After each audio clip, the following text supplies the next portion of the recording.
এনেকুৱা সঁচা কথা ওলাব লাগে এই অংশী অভিযোগ আমি ভালকৈ জানে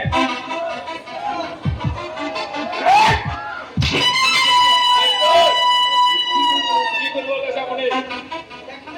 দেখা নাই কি কৰিবলৈ ওলাইছো বাবা মোৰ ভেটাটা কিন্তু কাম কৰা নাই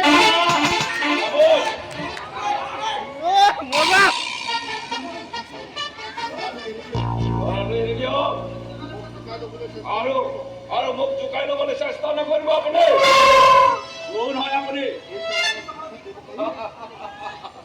এই চহৰৰ বিখ্যাত ব্যৱসায়িক তৰুণ গগৈ মই আৰু ইমুল্লা স্মিথ এনেই তাৰ ভেজাটো গৰম হাত জোকাই ল'বলৈ চেষ্টা নকৰিব আৰু ধমকি কমি কৰি চলা পুলিচ অফিচাৰ এই অধীৰ জ্যোতি হাজৰিকা নহয় আৰে কত মাত্ৰ থানাখনা তৈৰি কৰা তাতে ইমান বাহাদুৰে মানুষ বনাই দিব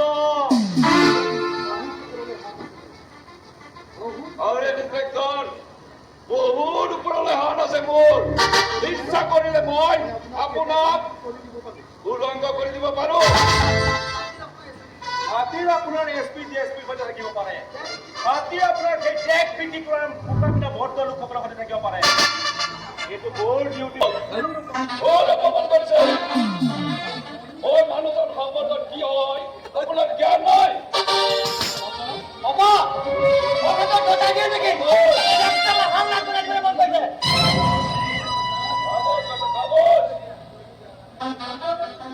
আহিছো দিয়ক আকৌ এবাৰ কৈছো আপোনাক এই বাকী পোচাকযোৰক মই সন্মান কৰো আৰু পোচাকযোৰ যেতিয়া গাত থাকে দোষীক মই কেতিয়াও ৰেহাই নিদিওঁ কি কৰিছে এই ল'ৰাটোৱে আপোনাক কৈফিয়ত দিব লাগিব নেকি এটা কথা মনত ৰাখিব ইন্সপেক্টৰ কলম যিমানে দামী নহওক কিয় ভিতৰত যদি চিঞাহী নাই সকলো মই লৈ সত্যৰ পথত সংঘৰ্ষ হ'বই আৰু সত্যৰ কাৰণে ভগৱান শ্ৰীকৃষ্ণই সংঘৰ্ষ কৰিব লগা হৈছিল আৰু আমিতো মানুহে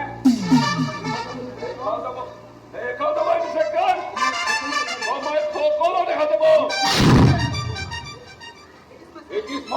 চলাই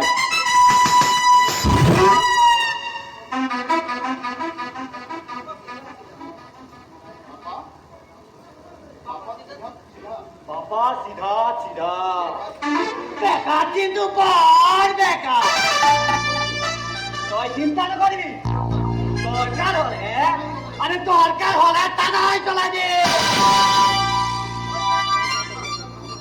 এই চৈতাহীন মুখাপিনে ভৰ্তি ৰাতিৰ ভিতৰতে তোহঁতে কোটিপতি হোৱাৰ সপোন বাদ দে আহি আছো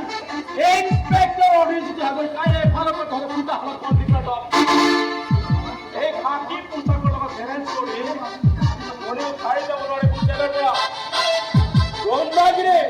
দাদাগিৰি মাফিয়াগিৰি এইবোৰ মোৰ লগত নচলিব প্ৰমাণ কৰে মই ৰাজনীতি নেতাকো খাই যাবলৈ নিদিওঁ ইয়েছ মোৰ খাকী বডিৰ কসম